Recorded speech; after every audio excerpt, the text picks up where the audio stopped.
Hey there, Jake Dempsey, CEO and co-founder of Project Broadcast.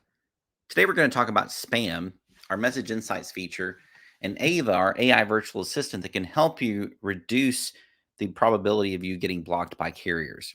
There's a couple things you need to kind of understand about the texting kind of ecosystem. Much like email, when you send text messages, those text messages go through spam filters. Now, on your email, like say Gmail, for example, there's a spam folder and you can see what messages were potentially flagged as spam, or not potentially, they were flagged as spam, and you can see those messages in your email box. But texting doesn't have that concept. So if a carrier deems your messages as spam, they just don't send them to the recipient. And if they detect that you're sending too much spam, they'll take further action and block your account. Now, Project Broadcast provides different features that help you in making sure that your messaging isn't going to be considered as spam. And there's a few strategies that you can take to also make sure that your messages don't get flagged as spam. The most important thing you have to remember is that every single message is evaluated on its own merit. And what I mean by that is, even if you've had conversations with Sally for the last 5 years over Project Broadcast, when you send a message today, the spam filter has no historical context to look at. It's looking at the message you sent today. And it's trying to answer the question of, hey, did the person identify who they are? Did they provide opt out language? Does this message have any other kind of, we'll call them spam triggers that I don't like and want to prevent from getting to my recipient? And when you think about spam, think of it like a bucket. You start out with each message with an empty bucket, and different pieces of content in your message is considered a spam trigger. And too many of those triggers will cause the bucket to overflow. And once the bucket overflows, the carrier will block that message as spam. And if they see repeated spam messages come through their system, they'll block you. Now, if you do get blocked by a carrier, you can always email us at support@projectbroadcast.com, and we'll work with you to look at your messaging, make sure that your messaging is valid and adhering to the information that you provided in the TCR that when you registered your account with the TCR. And if we find that your message is valid, your messaging has no spam, then we'll work with you to create tickets with the telco providers and get you unblocked. We've got a fairly high success rate of getting people unblocked, again, assuming they're sending valid, wanted content. So remember, every message is evaluated on its own merit. Now, the few things that you can do in your commercial messaging, and again, I'm referring specifically to commercial messaging here. Commercial messaging meaning it's a marketing message about your business. You're sending it out probably to many people at one time. You want to make sure in every single commercial message you identify yourself. In my case, it'd be I'm Jake with Project Broadcast, and provide opt out language. So if I'm going to send out like a monthly promotion or a monthly coupon to my customers, I want to make sure in that message I identify myself. Hey, it's Jake with Project Broadcast. Did you know about our 10% coupon this month? And then I want to make sure I provide opt out language, reply stop to unsubscribe. Or maybe you've got more creative language that you'd like to use in your opt out, but make sure there's a clear call to action for the recipient to stop getting messages from you. You also want to make sure you don't include any shortened URLs. Believe it or not, shortened URLs like bit.ly and tinyurl are highly blocked by carriers. Project Broadcast feels so strongly about this that if we see a bit.ly or tinyurl or any number of shortened URLs in your message, we will not let the message leave our system. We flag it as what we call potential spam. Potential spam means that we've identified the message has too many spam triggers to leave our system, and we don't want you to spend credits sending messages that we know are going to probably be flagged as spam. So a message will fail as potential spam. You don't get charged credits, and we prevented your account from being blocked by carriers. And then you also want to avoid common language that can be misconstrued for a spam like word. An example that I like to use is the word gummies. It's possible that you're in a wellness industry with supplements and you have some type of, supplement gummy for vitamins or something. You have to appreciate that the word gummies is also a very common word used in the cannabis industry. So, because of that, spam filters are very aggressive on blocking messaging that contains the word gummies. And there's a number of words like this, right? Where the word may be used in other contexts.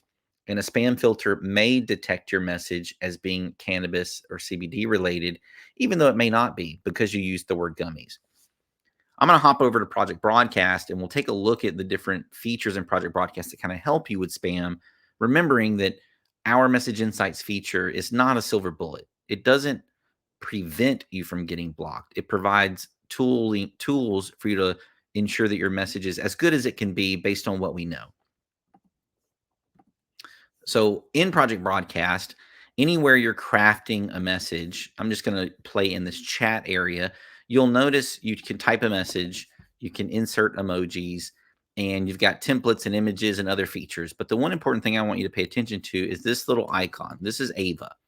Ava is your AI virtual assistant. You can click on the icon and just learn more about Ava and all of what she can do.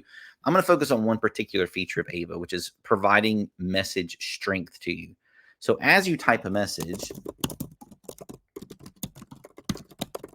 notice how Ava developed this icon in the top right. And in my case, that is a green checkbox. I know that this is the message strength indicator. And as I type my message, it's looking for hundreds of things in order to determine, does my message contain known spam triggers that I should know about? And maybe I would modify my message if so. Let's use that gummies example. So if I said, hey there, I want to do lunch today. Also, can you bring me my vitamin gummies? Now, I'm writing this and I'm not talking about cannabis, but I did use the word gummies, and I wanted to show this as an example. We know that the word gummies is a very hot topic because it's related to cannabis. So notice how the message strength indicator went to an immediate red X. And if I click on Ava, there's a message strength section that will tell me what the opportunities are to improve my message. So there's two currently. I didn't use any dynamic fields. And, I'm in chat with this person, so I probably wouldn't use a dynamic field here. But it also said, hey, CBD content of any kind will result in permanent banning from Project Broadcast. Don't send content related to CBD under any circumstances. And the reason we do this is because we know if you sent this message and the message got into the telco network, very high likelihood that it gets blocked as spam and potentially gets you blocked from sending messages to that telecommunications provider. And even if I tried to send this message, because it was so low on the message strength, meaning it has that red X, the system doesn't even let it leave Project Broadcast. We don't let this leave because we don't want you to spend credits to send this message when we know that there's a very high likelihood it's going to get blocked. So let's just change it. We'll say bring my vitamins. Notice message strength is still good. So I'm still good. Now let's say I included a bit.ly link. Oh, by the way, here is that link you wanted. And let's pretend I put a bit.ly link in my message. There it goes again. Message strength went all the way back down to red. And if I click message strength, you can look at it, it'll tell me remove shortened URLs to improve deliverability. And it's because we know links like bit.ly and tinyURL are highly blocked by telecommunications carriers. Now, some things you may not even think about, we look for. For example, if you use repeated punctuation. Now, Ava is still in the green, but if I were to click on Ava and look at message strength, you'll see that it says using repeated punctuation may reduce deliverability.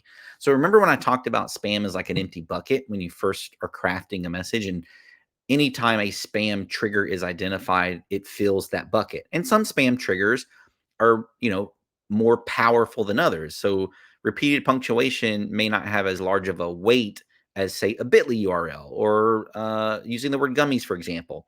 So each spam trigger that we look for has kind of a different weight. And if you get too many of those triggers into your bucket, that's when the message strength goes to red and we won't let the message leave our system.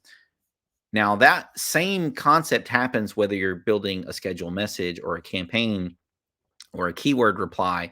So anywhere you're crafting content in Project Broadcast, you'll have Ava giving you your message strength. And it's important that you pay attention to that message strength. Just make sure that your messages don't contain too many spam triggers or words that we know may get you blocked, or things such as shortened URLs that could cause you to also get blocked.